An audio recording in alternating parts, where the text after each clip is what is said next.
colleagues Marquise Harris-Dawson, Paul Krikorian, Nuri Martinez. We have an action-packed agenda. And to get things started, members, without, and thank you for your courtesy. I know we're starting about a half hour late. We were stuck in council, so it gave some of us a chance to get something to eat.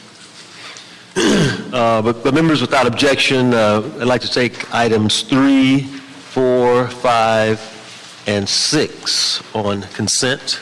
3, 4, 5, and 6.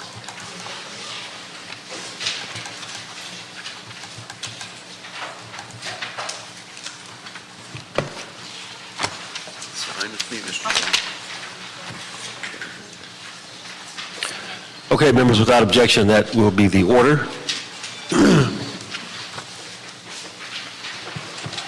Okay, we're going to accommodate a request from the General Manager of Economic Development, who is requesting that we take items 7 and 8 up first. 6 and 7? Yeah, we just moved 6. Yeah.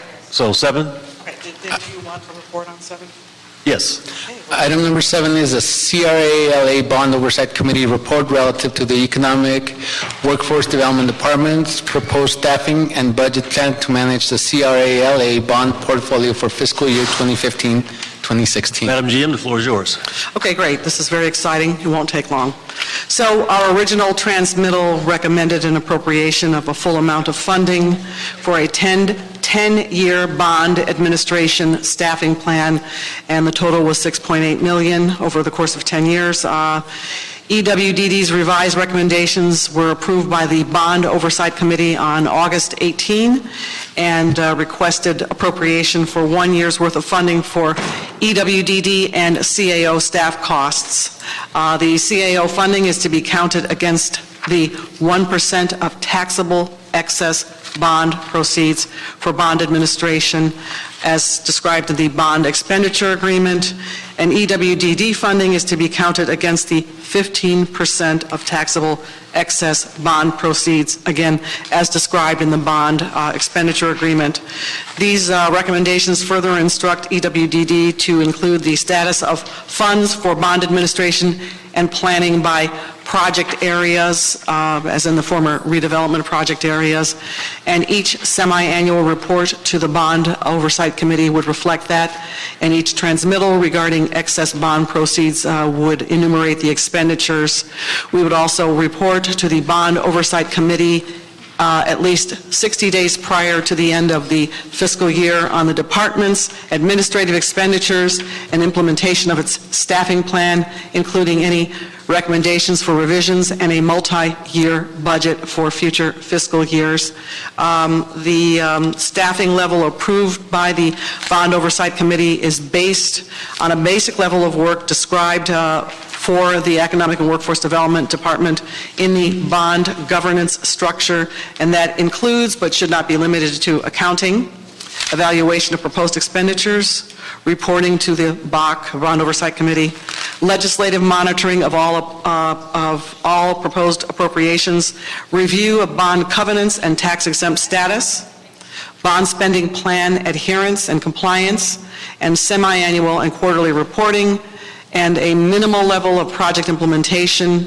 And of course, the department would report on an annual basis regarding workload related to the implementation of projects funded with excess bond proceeds, and intends to return to the committee at the end of the first year of administration to recommend a long-term admin budget and staffing plan.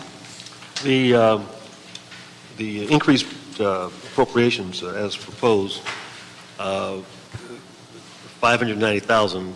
So how many new bodies does that reflect? How many new persons?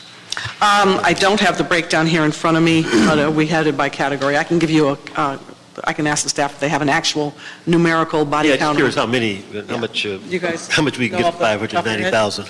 Yeah. How many bodies we can get? How many bodies is that? Again, we can get you an accurate. As my recollection, it is a percentage of the director of our bond unit's time, a full management analyst 2, new hire, and some clerical time, and also, so it's one brand-new body and then a portion of Some other bodies. We have to cover the people that we have, and they're taking on this new workload. Do you have a breakout of the body? Anything else to add, sir? And Ramon Soto with the CAO's office. And in regards to your question, it covers roughly about full-time equivalents, about 3.6 positions in the department. There's a total of, as I see, something like 8 or 9 positions that are being covered, but only partially. And so that the fund covers that. And in addition to that, there's some minor amounts for other expense accounts, such as printing and binding, contractual services, and operating supplies. And that's how we get to the total. Mm-hmm. Yeah, it looks like $3 in operating supplies, or is that a typo there? So, let me see. If you look at attachment A, that of We're the gonna report. We're going to run lean. We're going to run lean. To item B. Yeah. And so, you have about $168,000 for contractual services, and then the $377,000 for direct salaries for EWDD, and then small amounts in other accounts. Yeah. And I would just add one thing. On the CAO side, there is a requested appropriation of $110,000, which is a recommendation for C.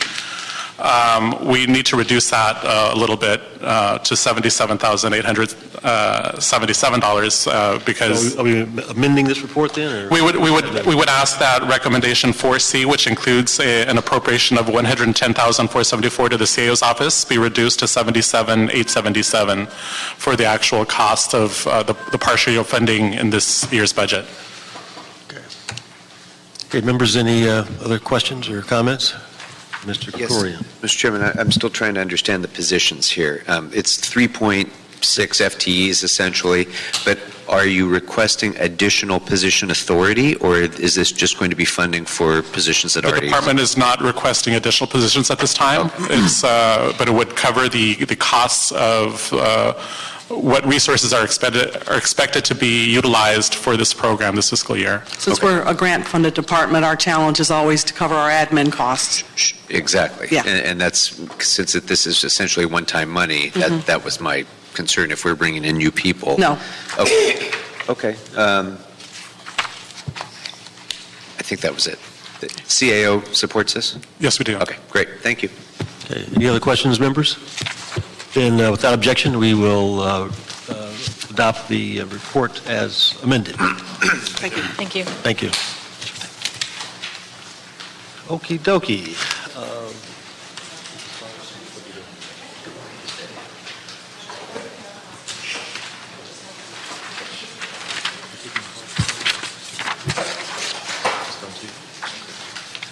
Okay, members, let's move to item 8. Mr. Clerk? Item number 8 is an Economic and Workforce Development Department and Workforce Investment Board joint report relative to authorization to accept and expend the $1.2 million in the Workforce Innovation and Opportunity Act National Emergency Grant Funds to provide sector-based training and reemployment services to the long-term unemployed, unemployment insurance recipients, and returning veterans. All right, $1.2 million. Sounds like we were pretty successful, huh? Have you received these funds before? Is this a new program? New program. Give us the background. Discretionary funds from the U.S. Secretary of Labor. The City Workforce Investment Board was invited to apply for these funds through the state with the City of Long Beach. The two boards applied with the state's support to the U.S. Secretary of Labor for discretionary money. We actually received $2 million. Our share, the City of LA share, is $1.2 million. It's to focus on sector initiatives. The 3 sectors are biotech, advanced manufacturing, and then the City of Long Beach, WIB, is going to focus on logistics. With regard to our $1.2 million, 180 folks will be trained. The training will take place at LA Valley College within those 2 disciplines. The actual breakdown of the $1.2 million is $450,000 for training to LA Valley College, The department will receive $200,000 to cover admin expenses and program expenses. There is a component that calls for regional planning between Long Beach and the city, so that's an additional $200,000. And the balance goes to the Workforce Center system, $350,000 to coordinate and to recruit. Now, between certain workforce centers? all We're going to of them, or actually, what? we haven't decided that yet, and I'm sure you're going to be interested in that. Very much. We actually have a mini procurement being conducted now. That hasn't gone to the WIB. The results aren't known, but the Workforce Centers can compete for that $450,000, or I'm sorry, for that $350,000. So what do you think we can do, what's going to be a substantive difference? What can we do Again, that we were not able to do before we got this grant? 180 folks. It expands beyond what our normal, whenever we have discretionary funds, we normally serve 45,000 folks through the system. This will be 180. We're always seeking additional grant funds, and again, this is discretionary money, not what was in the annual plan that we give you, which is $65 million. This is on top of that. Are we going to target certain industries, certain areas, or what Yes. are we doing with this money? Biotech and advanced manufacturing will be the target areas. And one of the things that's new about this grant is that we're really targeting our sector strategy for the entire region. You know, typically when we've conducted or prepared sector strategies, they've been based around the city or the employers within our boundaries. So one of the requirements under this grant is to engage the entire LA region, which includes not only City of LA and County of LA, but 5 additional workforce investment boards. So there's generally 2 outcomes. You know, one is to provide the employment training and placement services to the 180 people within the city.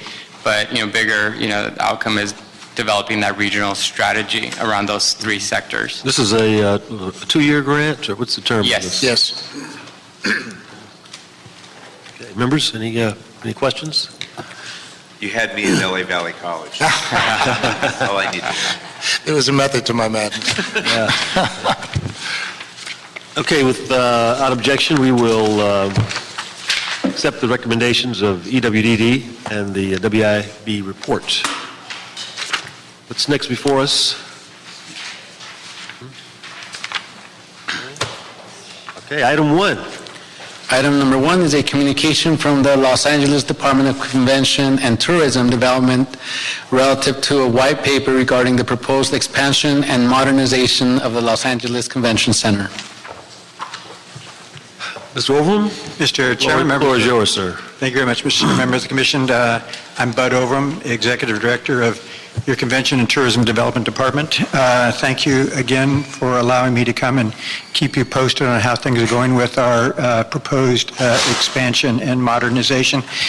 Today, I am reporting on a white paper that we published and have sent previously to your office electronically and by hard copy to you and your staffs.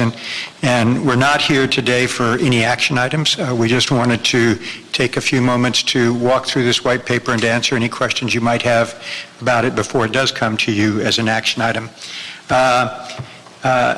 And some of you have been down to the convention center and seen the model in the renderings, and if you haven't, we'd be happy to host you and do that. We have a lot of pretty pictures and a lot of a nice, beautiful model, but this is the Economic Development Committee, and so instead of talking about the design and those kind of features, I was going to focus just on the parts of the report that speak to the economics of the project. And I'll start right on page 1, with a letter from the mayor, because I so happen to firmly agree with what he says at the paragraph at the bottom of the first page, or the first column, that conventions and tourism are a real positive, pure form of economic development. I have spent my 40-year career in economic development, and quite frankly, what that often has meant is stealing, poaching, borrowing an auto dealer, a big box retail, a business from one city to another city. Whichever city I happen to be in is the city where they needed to be. And that, you know, I don't dismiss all of the work I have put into that over the years, but we all know in our heart of hearts that that's not really economic development, that's budget development. It's good to do because the way the California tax system works, the money goes to the city where the business is located. But it's really, in terms of economic development, it is moving the chairs around. It is not adding to the macroeconomic picture. Conventions and tourism, on the other hand, do. And the mayor says it very gracefully. I'll say it more bluntly. You bring in conventioneers and tourists from all over the nation's lawyers, doctors, teachers, nurses, engineers, widget makers, whatever. They come in from all over the nation. They stay in your hotels. They eat in your restaurants. They stop in your stores. They're typically on expense accounts, and so they spend more money than other people might have otherwise been spending. And then they get on a plane and they fly home before they need police, fire, paramedics, libraries, schools, anything else. And so in terms of a balance of payments, in terms of infusing real net new money into an economy, there are very few things that do it as well as does conventions and tourism. And that's why so many cities go after it.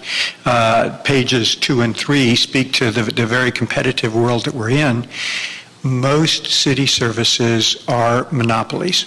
If you want a police officer, a firefighter, a paramedic, you're going to get a Los Angeles police officer, fire, paramedic. But in a convention business, if you're a National Teachers Association and you're thinking about where you want to have your West Coast conference this year, you can go to San Diego, you can go to Anaheim, you can go to San Francisco, you can go to Seattle, you can go to Vancouver, you can go to Portland.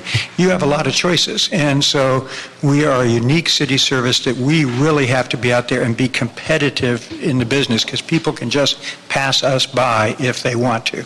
And some of the stats that you have seen before, talks about how small our convention center is compared to the national competition. Here we are, the second largest city in America with the highest profile of almost any city, a world prominent namesake, and yet we have this convention center that just can't compete with Atlanta, New Orleans, Houston, other really nice places, but cities that do not have the stature or the prominence that the city of LA has. We cite in there again a report that was done by the LATCB that between 2010 and 2014 we lost 271 events just because we did not have enough space in the convention center hotel rooms, and that those 271 events accounted for $3.3 million, 3.3 million room nights, $750 million in room tax, $105 million in TOT, total of economic impact of $4.9 billion. It's not to say that if we had the bigger convention center, we had the hotels, we would have gotten all of that business, but we weren't even competitive for that business. We weren't even in the game because we didn't have enough convention center or the hotel even to go after that kind of business. The chart at the bottom of page 3 tells it very graphically that in the year 2014, we had 26 conventions for 197,000 room nights. Our good friends in San Diego had 76 conventions. Our good friends in San Francisco had 1,018,000 room nights compared to our 197,000 room nights. You can just see how not competitive we are with where we stand today. At your prior meeting where I was here, we brought in CSL, an outside economic firm, to do an economic impact report. They presented their report to you, so I won't go through it again, but it's for the purposes of this white paper, it's summarized on pages 4 and 5, and I think the charts on page 5 really graphically say it.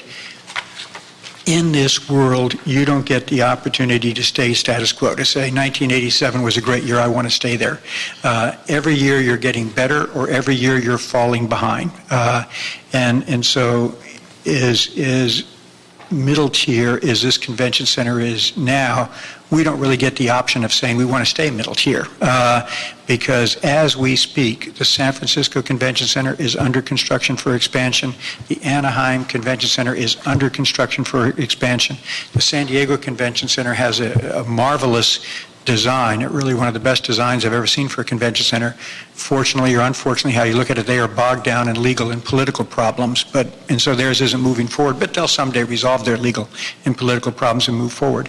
So what the CSL report told you when he was here, that if you take the convention center now, let's just look at the room chart. Now, we have 403,000 room nights.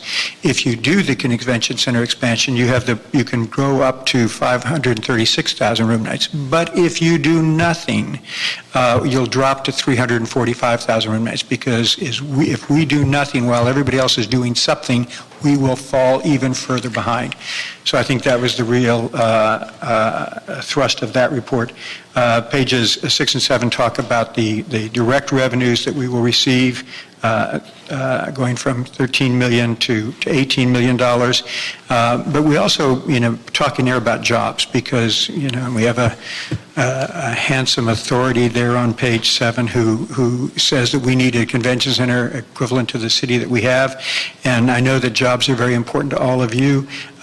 The leisure and hospitality sector is a good job producer.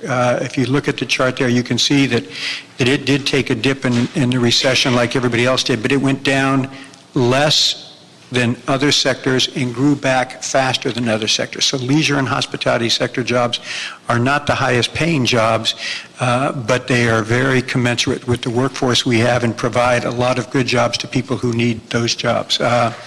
And we talk about the growth potential that we have if we do this. Some of the most important things that everybody asks me is how much is it going to cost and how is it going to be paid for? And that is a CAO report, and the CAO report will be back to you separately. And so Miguel has made it very clear to me that I should not be speaking on the financing because that's his job, and I respect the work that he does on that. What I do say in this report is how it has historically been done. This convention center and virtually all convention centers around the nation are paid for by the out-of-town guests that come to your hotels. The city of LA has a 14% TOT tax. Over the years, and there's a chart on page 9, starting back in 1967 and going up through 1990, the TOT was raised 4 different times for a total of 3.5 points. So those 3.5 points of the 14 points of TOT is what has historically always paid for this convention center. It's the tool that most cities, almost all cities, use so that we can very forthrightly look you in the eye and say that the convention center is paid for by the out-of-town guests who stay in our hotels. We're not going to ask you for any new taxes. We're not going to ask you to raise any taxes. We're not going to ask you to take a bigger share of the TOT that we currently get. If we're allowed to keep the share of the TOT that we currently get, we believe from our department's perspective that we can afford to pay for this convention center. But again, in deference, that's the CEO's job, not my job. And Mr. Santana will be back with his report to you in November. One of the last 2 things I'll quickly mention is on page 17. I talk about how big our convention center is and how much space we add to it. Even when we add space to it, we will not be as big as some other people, but we don't look at ourselves as just the convention center. We look at ourselves in combination with LA Live. And if you look at all of the assets that we as an expanded convention center have and that LA Live has, when you take the partnership that we now have with LA Live in the convention center, then we really do become a behemoth that can compete on the national level with just about anybody. Schedule, if we get to go ahead from you in November and December, it would be a phased project so as to minimize the disruption of construction.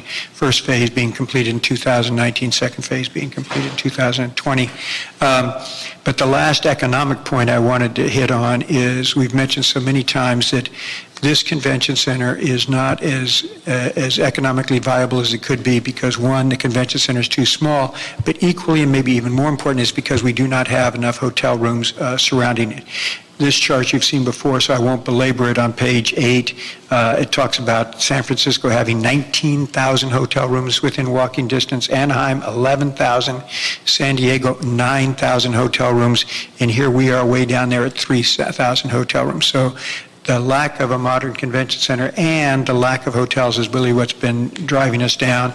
And when this council came into office, this mayor came into office, we set a goal of helping to build 4,000 more hotel rooms within walking distance of the convention center by the year 2020 to get us to a total of 8,000 rooms. And I know a lot of hotel developers over the years, and I had a lot of them say, you are just plain nuts. To think that you can build 4,000 hotel rooms by 2020 is just not very realistic. But all you got to do is walk downtown in South Park and look at the cranes. I have pictures there on page 20 of the Indigo Hotel under construction at 350 rooms, the Intercontinental under construction at 900 rooms, the W Hotel, soon to be under construction at 250 rooms. The Cavalli under construction at 183 rooms. And on the next page, the proposed JW Marriott expansion at 755 rooms.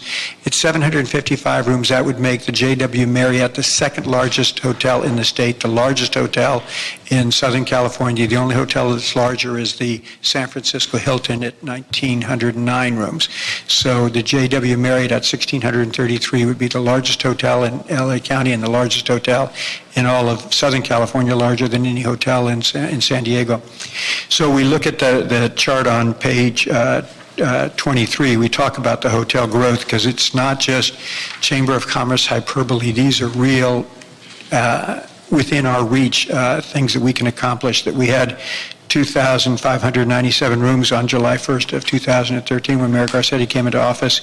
We have opened the Residence Inn, the Ace Hotel, and the Courtyard now have a total of 3,172, which you show on your chart. We have under construction the ones I mentioned, the Intercontinental, the Indigo, the Empire, the Cavalli, the Case Hotel, for an additional 1,700 rooms. The ones that I think are really tangible is the expansion of the JW Marriott downtown LA South Park project and the W Hotel.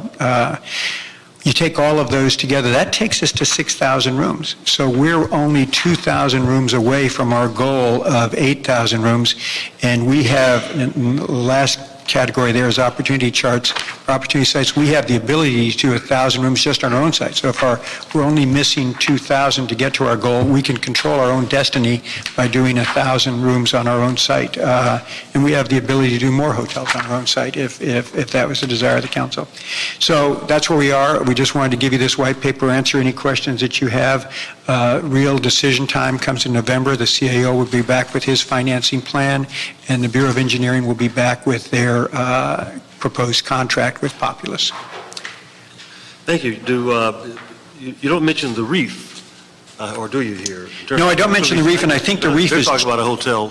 Yeah, I think it's just outside my circle. Yeah. But I've been down and I've walked the reef, and I think the reef's a great project, and maybe I'll look and see if I can expand my circle a little bit. Maybe It hangs down to the 3/4 of a mile, make a cul-de-sac. But let's talk about these the rooms race, as it were. I know we're trying to get to 800, rather to 8,000. As you said, the other hotels the other cities aren't standing still.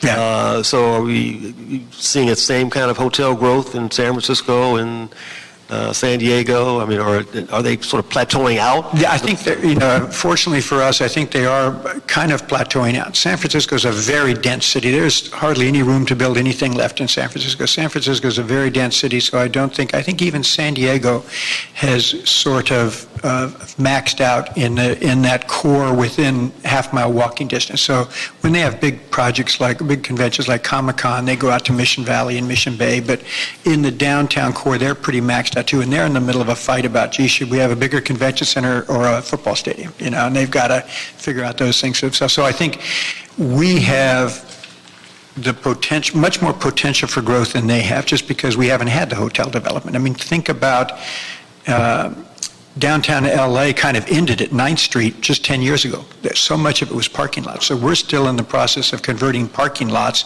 into economically productive things. So we've been behind the 8 ball. I think some of the others have plateaued. We easily have the ability to get to our goal of 8,000 or maybe more.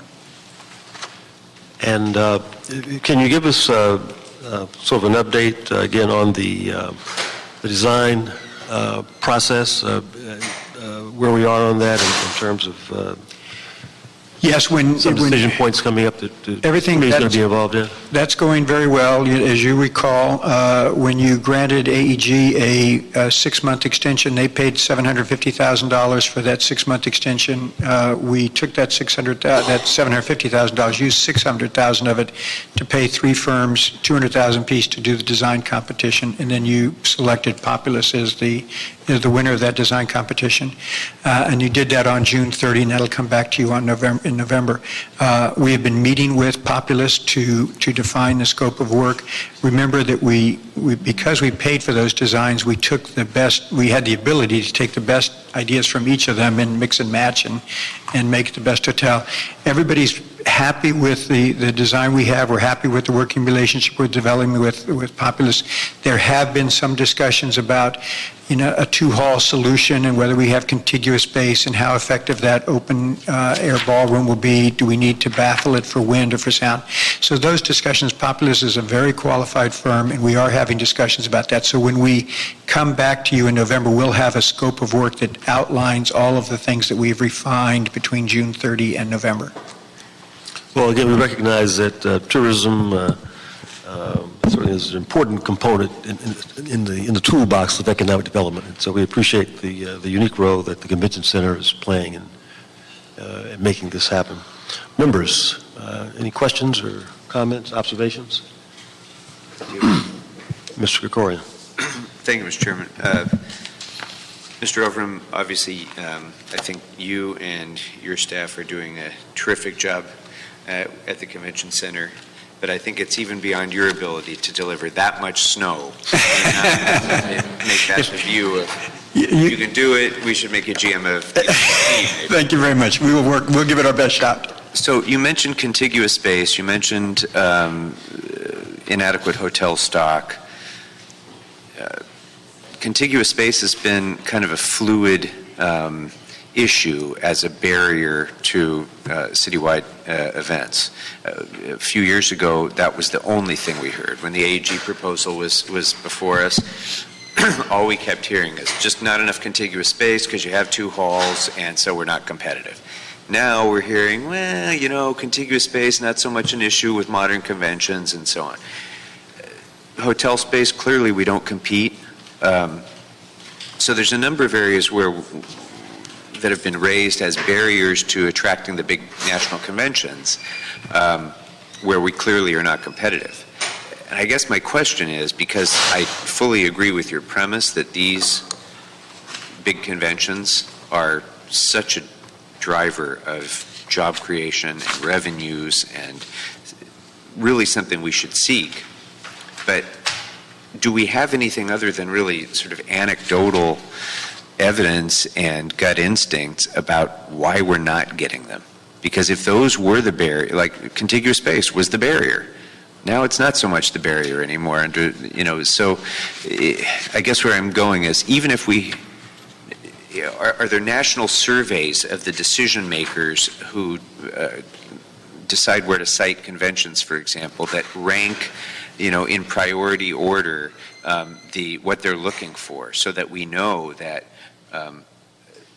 the newness of the hall, or the hotel hotel space within a half a mile, or entertainment venues, or weather, or the proximity to the airport, or the availability of public transit. There's a million different issues that they no doubt take into account. And I guess I want to get a better feel for, let's say we built our dream convention center, and let's say we built 5,000 new hotel rooms within a half mile of the convention center. Do we have a high level of confidence after making that level of investment that all of the million other factors that people take into account will favor Los Angeles over San Francisco or San Jose or San Diego or Las Vegas or Chicago? No, I think that's an excellent question. Hello, John. That's an excellent question. It gets asked all the time.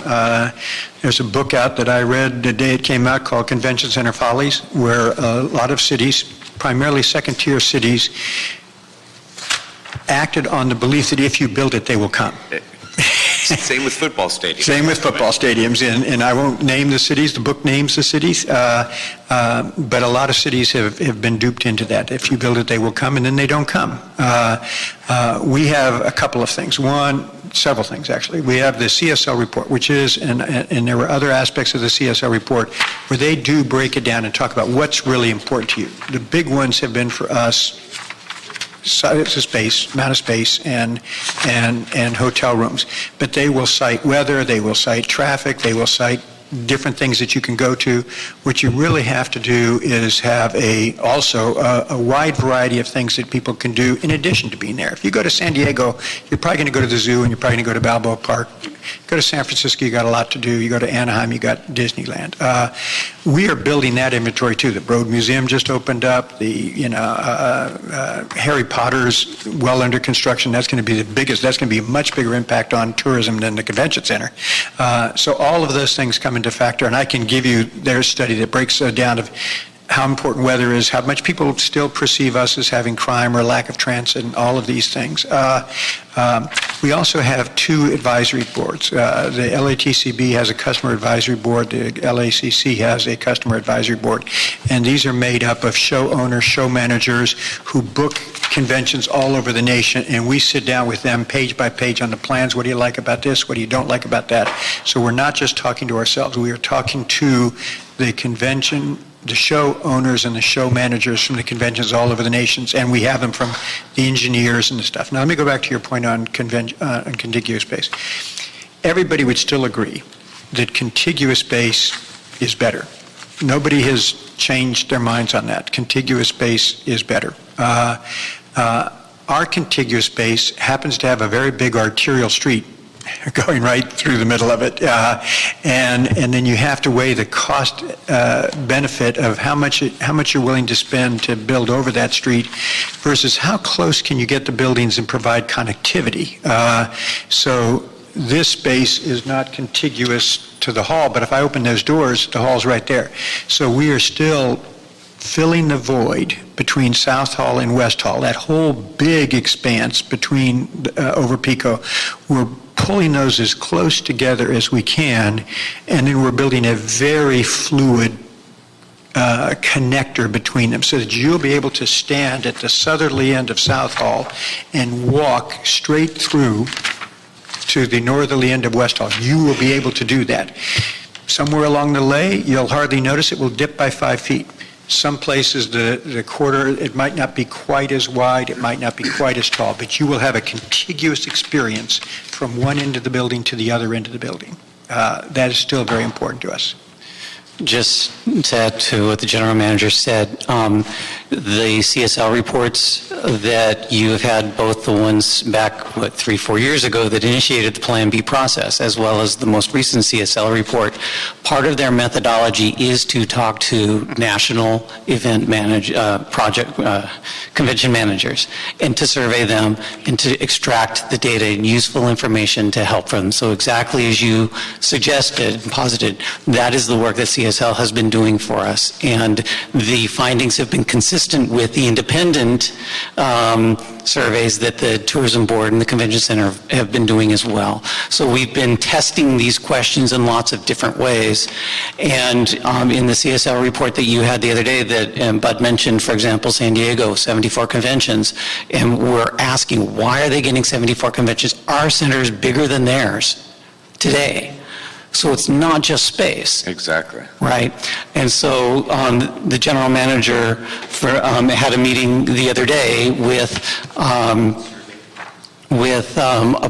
parties to look at the South Park district and find ways, because in San Diego they have the Gaslamp district right next door, right?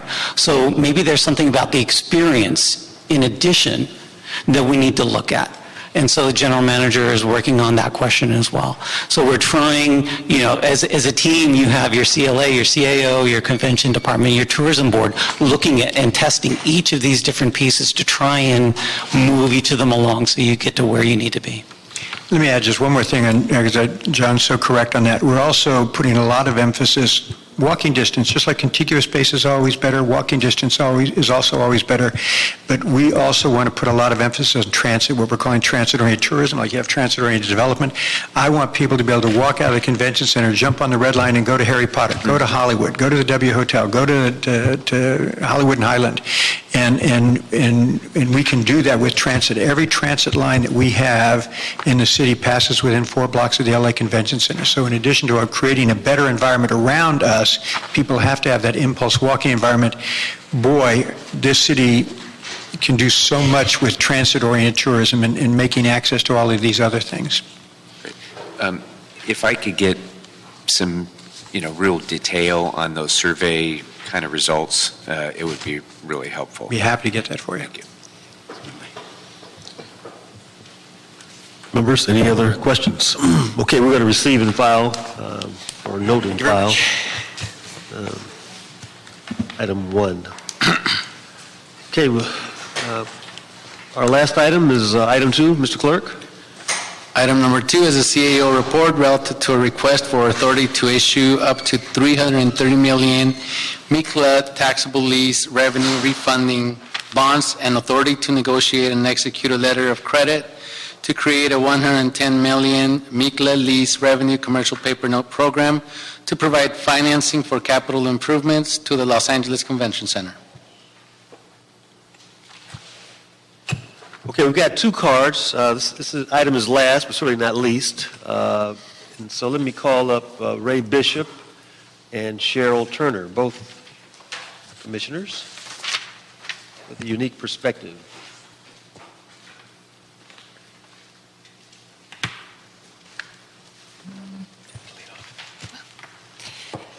Good afternoon. I guess he deferred to me first. Good afternoon. My name is Cheryl Turner, and I'm the highest-ranking commissioner on the city side. First, I'd like to say that we've enjoyed the opportunity to serve on this commission. I want to just clarify, we're talking about the Convention and Exhibition Center Authority. Convention Exhibition Center Authority.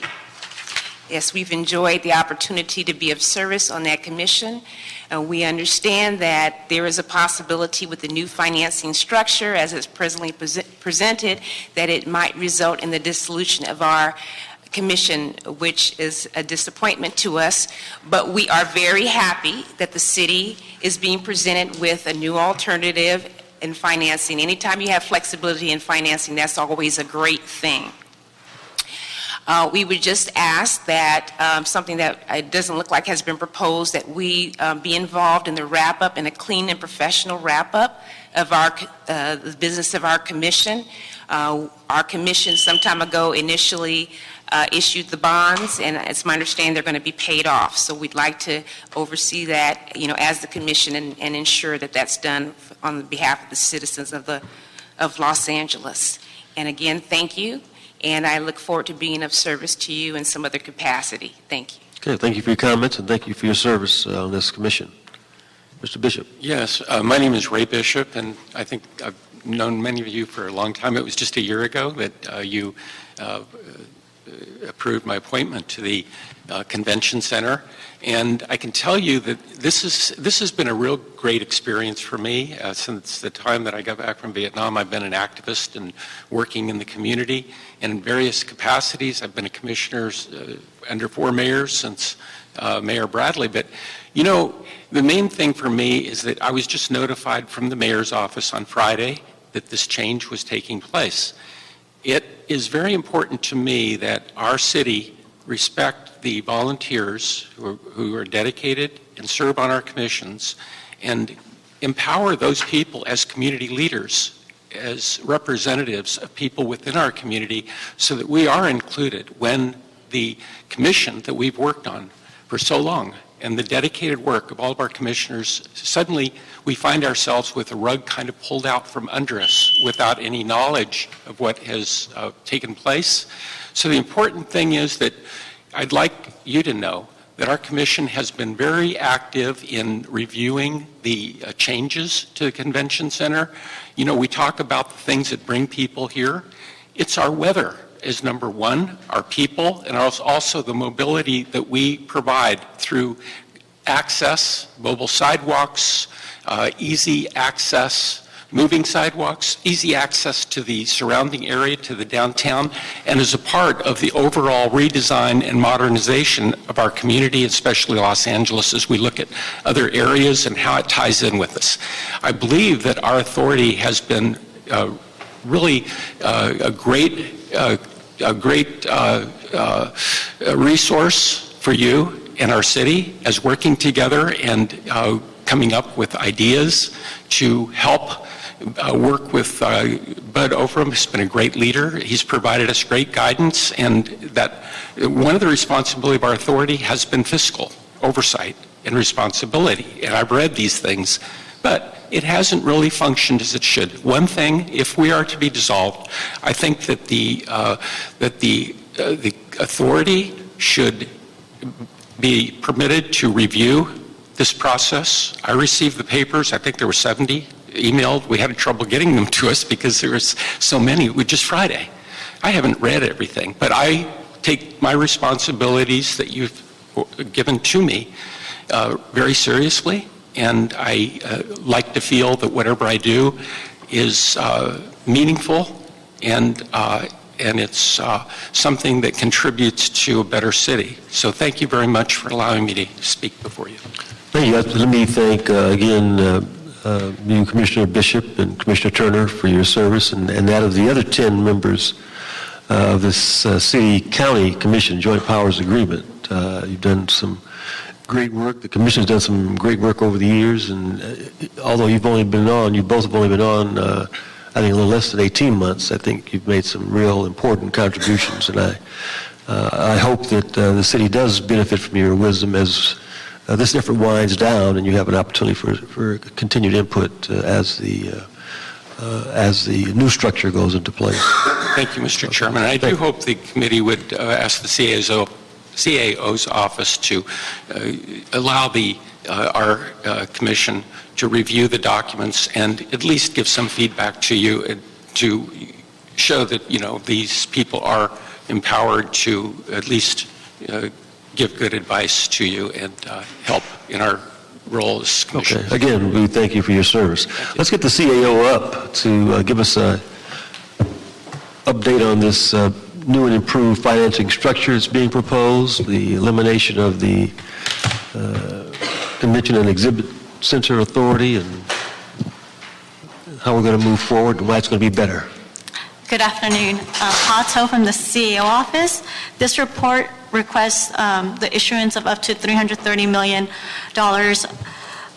through the MICLA entity as taxable lease revenue bonds. This will fully refund the outstanding bonds associated with the convention center. That's approximately $278 million. It also, we're requesting to refinance $9.4 million of outstanding commercial paper notes that have been used for the improvements of the convention center as well.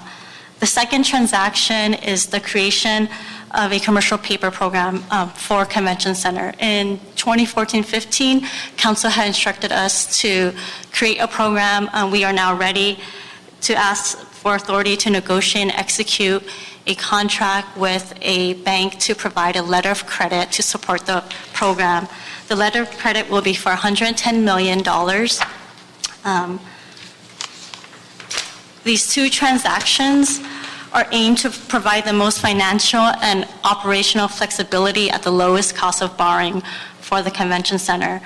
The current outstanding bonds are tax exempt. Because they are tax exempt, they have certain bond covenants that restrict the use of the facility. We are recommending that these bonds... Restricts the use of the facility? Correct, the use of the facility. It must be used for public purposes, so it restricts the convention center from contracting with a private entity, for example, for signage. So we request to issue these bonds on a taxable basis. Once these bonds are taxable, it will, these covenants will no longer exist, and convention center will have the ability to pursue certain revenue opportunities. As I mentioned, signage, additional retail space, and possible hotel. In addition to that, we ask that these bonds be issued through MICLA. This will improve transparency and accountability to align the general fund obligations with general fund assets. Convention center is a general fund obligation. I think sometimes there's a misperception that convention center is not a general fund obligation, that is a special fund.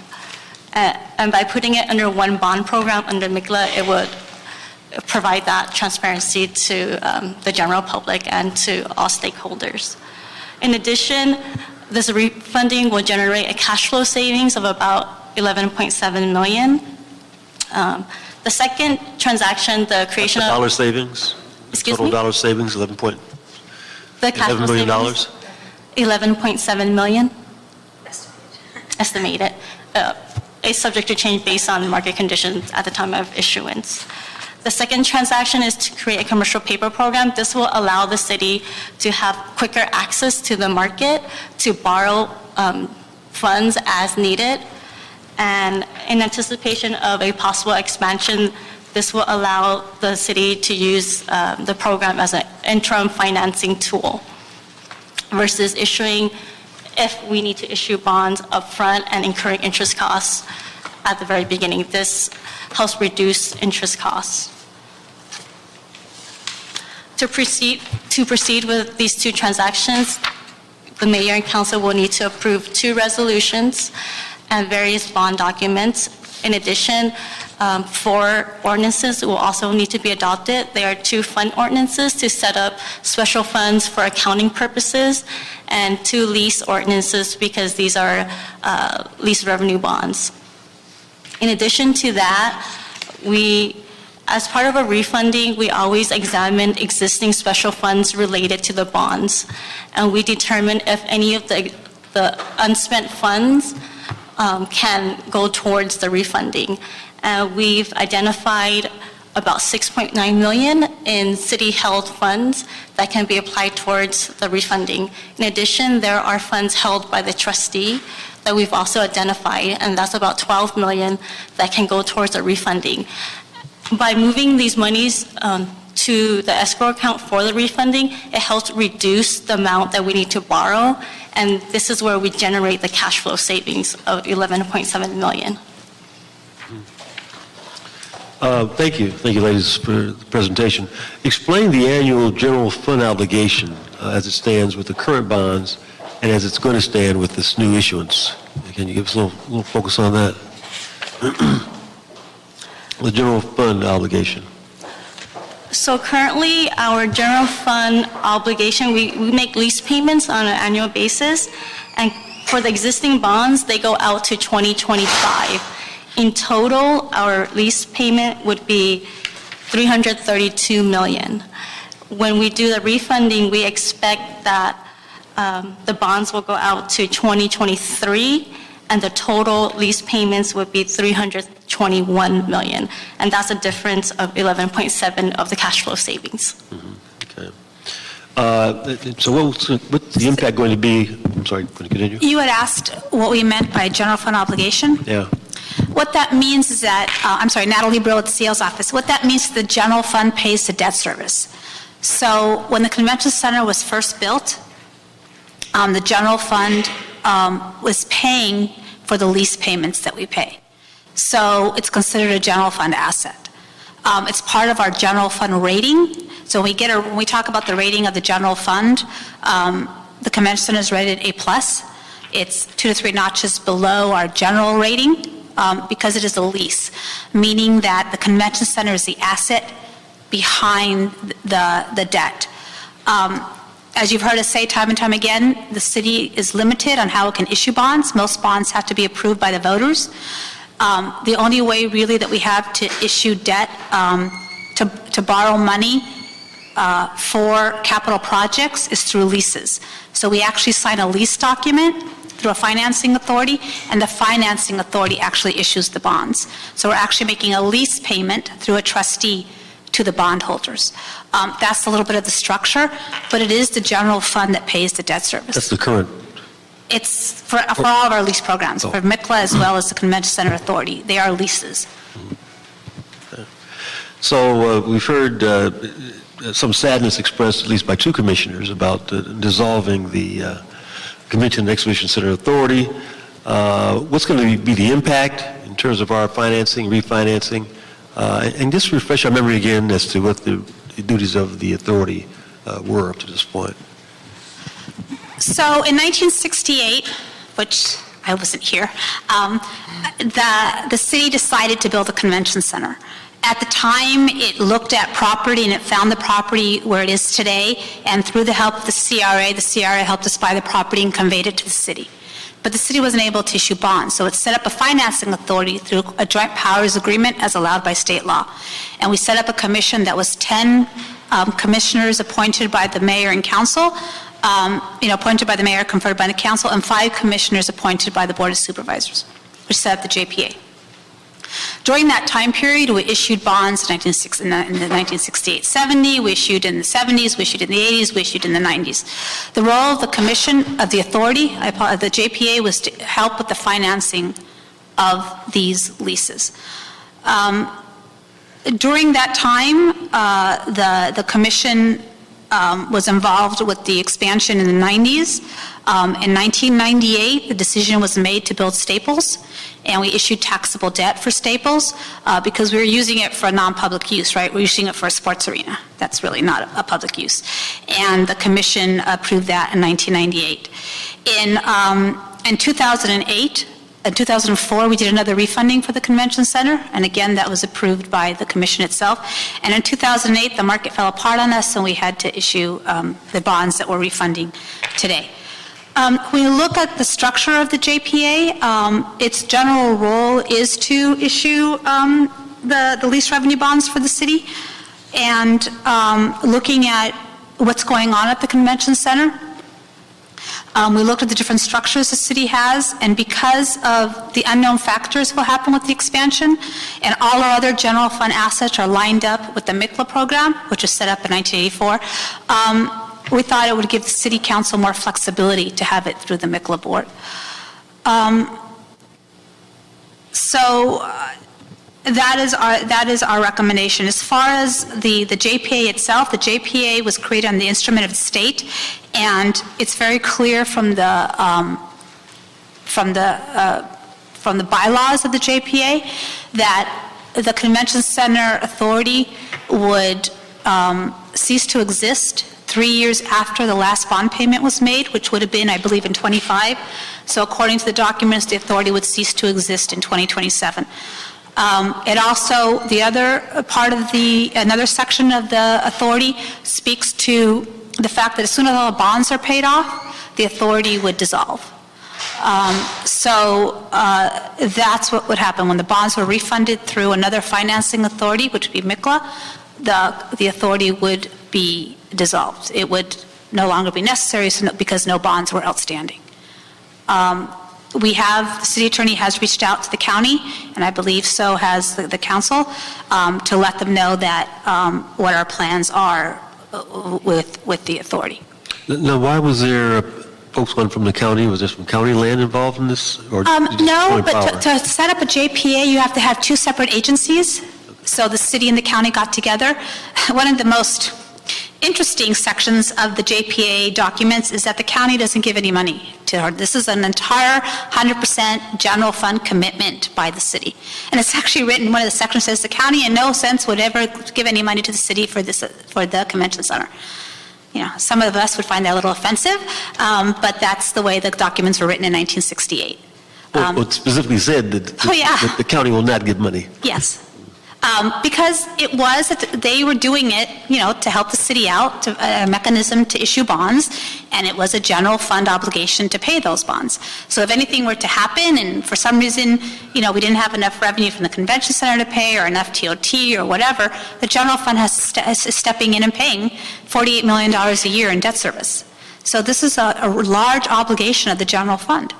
It's one of our largest programs, and it's been very successful in the sense that we do have a beautiful convention center, and this will help us, we believe, with the expansion. As we move forward and the mayor and council make a decision on what to do on expansion, the commercial paper program will give you the flexibility to decide how you want to move forward, and it'll also move everything into taxable debt, which will also allow us to raise additional revenue at the convention center. Federal law, as you know, limits our ability to raise revenue at the convention center because it is tax exempt. So if you have any other questions about the JPA. So this gives us a little more flexibility and we can be a little more creative, I guess. Yes.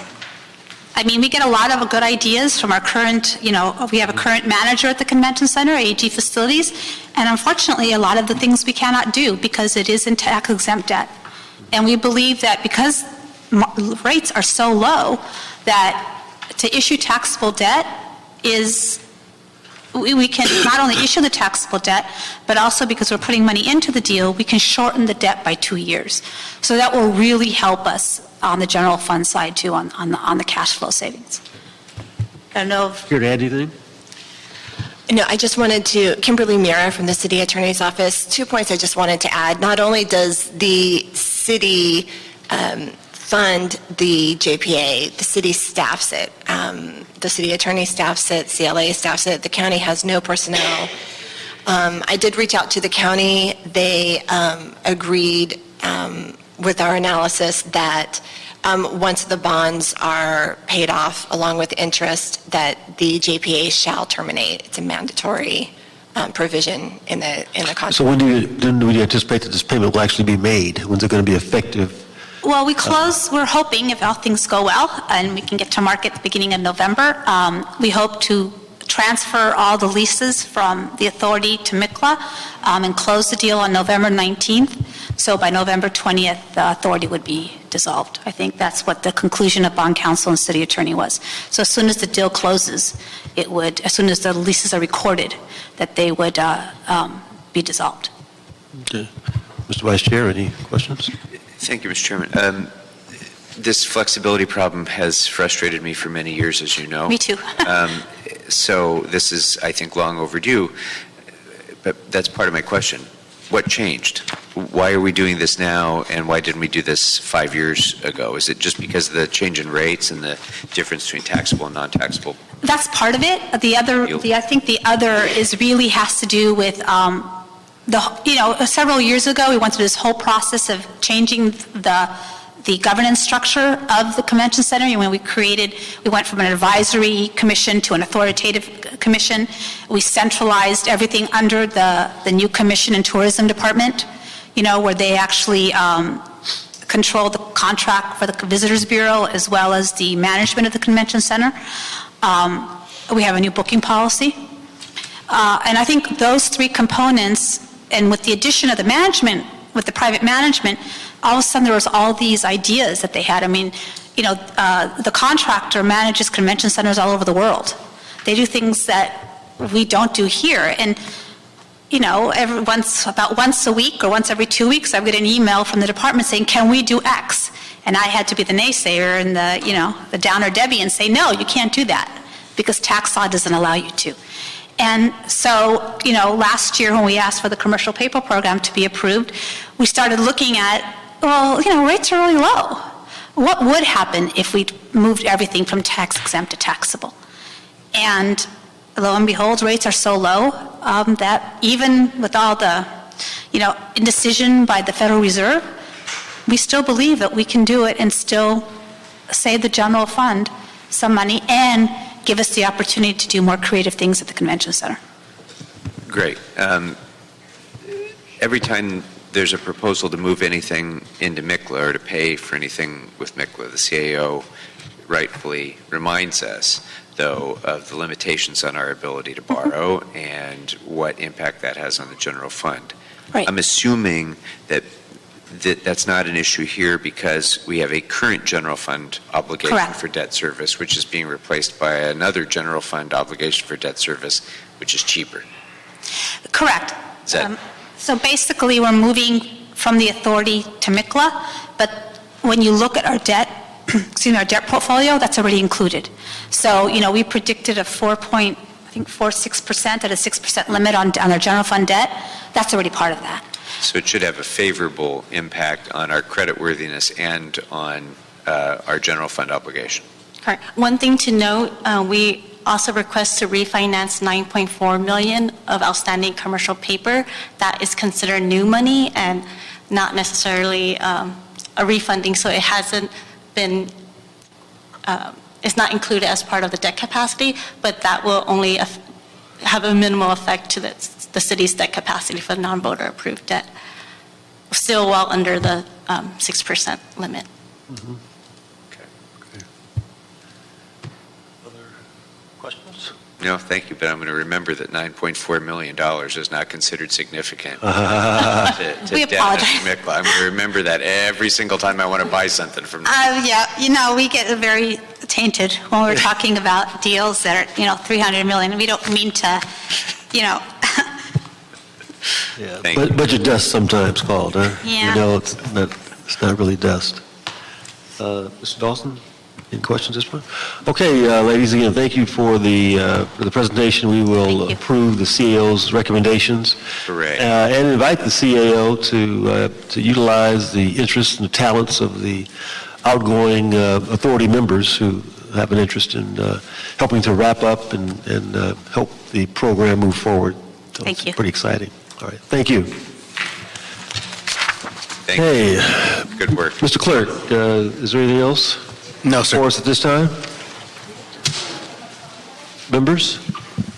Anything else? Seeing nothing, seeing none, Mr. Dawson says that we are adjourned.